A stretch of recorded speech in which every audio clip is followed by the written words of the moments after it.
வணக்கம் நண்பர்களே, நான் உங்கள் குமுதா. உங்களை அன்புடன் வரவேற்கிறது சுட்டி வில்லேஜ் டிவி. இங்கே உங்களுக்காக அழகான கிராமத்து கதைகள், மனதை தொடும் நீதி கதைகள், சிரிக்கவும் சிந்திக்கவும் வைக்கும் குடும்ப கதைகள் காத்திருக்கின்றன. அதனால் எங்கள் சேனலை சப்ஸ்கிரைப் செய்து பெல்லை அழுத்தி சுட்டி வில்லேஜ் குடும்பத்தில் இணைந்திடுங்கள். வாங்க, இன்றைய இனிய கதைக்குள் போகலாம். மழை மேகங்கள் சூழ்ந்த ஒரு மாலை பொழுது வீட்டின் ஹாலில் மீனாட்சி அம்மாள் கோபத்தின் உச்சியில் கத்திக் கொண்டிருக்கிறார். இந்த வீட்டுக்கு நீ வந்த நேரமோ என்னவோ, என் பையனுக்கு ஒழுங்கா ஒரு வேலை அமையல. நான் சொல்ற பேச்ச நீ மதிக்கிறதும் இல்ல. இனியும் உன்னை இந்த வீட்ல வச்சிருக்க முடியாது. பெட்டியை எடுத்துக்கிட்டு இப்பவே உன் அம்மா வீட்டுக்கு கிளம்பு. அத்தை, நான் என்ன தப்பு பண்ணுனேன்? உங்க பையன் வெளியூர் போயிருக்காரு. அவர் வர வரைக்காவது நான் இங்க இருக்க கூடாதா? இந்த நேரத்துல என்னை இப்படி துரத்துறீங்களே. அவன் வரப்போ வரட்டும், நான் பாத்துக்கிறேன். நீ முதல்ல வீட்டை விட்டு வெளியே போ. கவிதா தன் சுயமரியாதையை விட்டுக் கொடுக்க விரும்பாமல் கண்ணீரை துடைத்துக் கொண்டு தன் பெட்டியை தூக்கிக் கொண்டு வீட்டை விட்டு வெளியேறுகிறாள். மருமகள் வீட்டை விட்டு போய் 2 நாட்கள் ஆகின்றன. வீட்டில் மீனாட்சி அம்மாள் தனியாக இருக்கிறாள். முதல் நாள் காலை காஃபி போட சமையலறைக்குச் செல்கிறாள். சர்க்கரை எங்கே இருக்கிறது, டிகாஷன் எப்படி போடுவது என்று தெரியாமல் திணறுகிறார். கவிதா தினமும் காலையில் சுட சுட காஃபி கொண்டு வந்து கொடுத்தது நினைவுக்கு வருகிறது. மதிய நேரம் மீனாட்சிக்கு திடீரென இரத்த அழுத்தம் அதிகமாகி தலை சுற்றுகிறது. எப்போதும் மாத்திரையை சரியான நேரத்திற்கு கையில் கொடுக்கும் கவிதா இப்போது இல்லை. தட்டு தடுமாறி அவரே தேடி எடுக்க வேண்டியதாகிறது. மாலை நேரம் வீடே வெறிச்சோடி போய் கிடக்கிறது.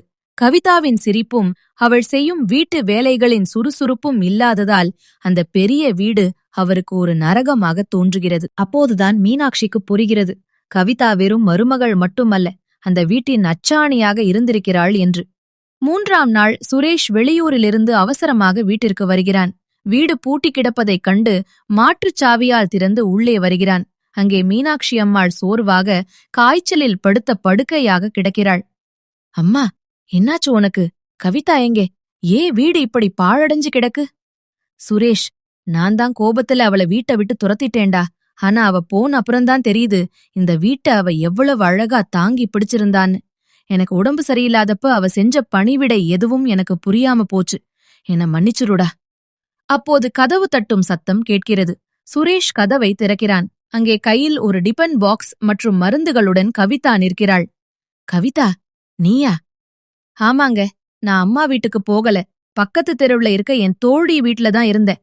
அத்தை கோபத்துல துரத்தினாலும் அவங்களுக்கு உடம்பு சரியில்லாம போகும், தனியா சாப்பாட்டுக்கு கஷ்டப்படுவாங்கன்னு எனக்கு தெரியும். அதான் சமைச்சு எடுத்துட்டு வந்தேன்.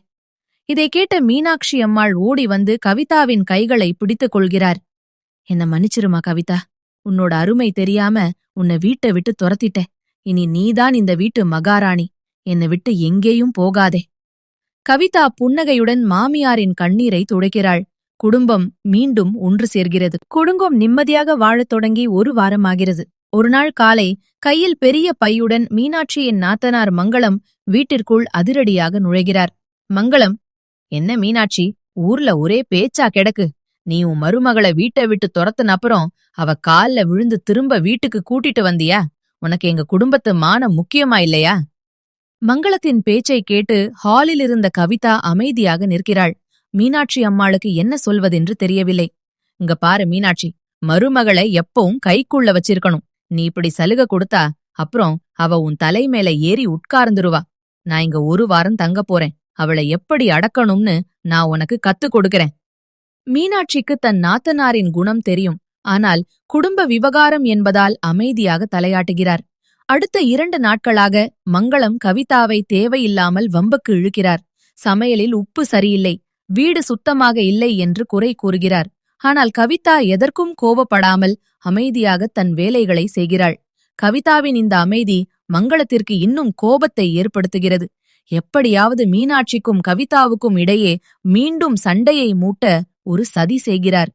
மதிய நேரம் மீனாட்சி அம்மாள் தூங்கிக் கொண்டிருக்கும் போது மங்களம் சமையலறைக்குச் சென்று கவிதா இரவு சமையலுக்காக அரைத்து வைத்திருந்த மாவில் ஒரு கைப்பிடி உப்பையும் கசப்பு பொடியையும் கொட்டி கலந்து விடுகிறார். மாலை சுரேஷும் மீனாட்சியும் சாப்பிடும்போது சண்டை வரும் என்று மங்களம் காத்துக் கொண்டிருக்கிறார். மாலை சமையல் செய்ய வந்த கவிதா மாவின் நிறமும் வாசமும் மாறி இருப்பதை உடனே கவனித்து விடுகிறாள். மங்களம்தான் இதை செய்திருக்க வேண்டும் என்று அவளுக்கு புரிந்து விடுகிறது.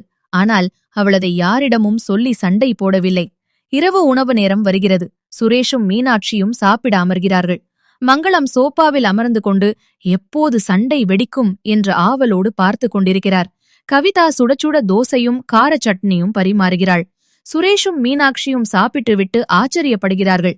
என்ன கவிதா, இன்னைக்கு தோசை வழக்கத்தை விட ரொம்ப மெதுவாவும் சட்னி அவ்வளவு சுவையாவும் இருக்கு. என்ன ரகசியம்?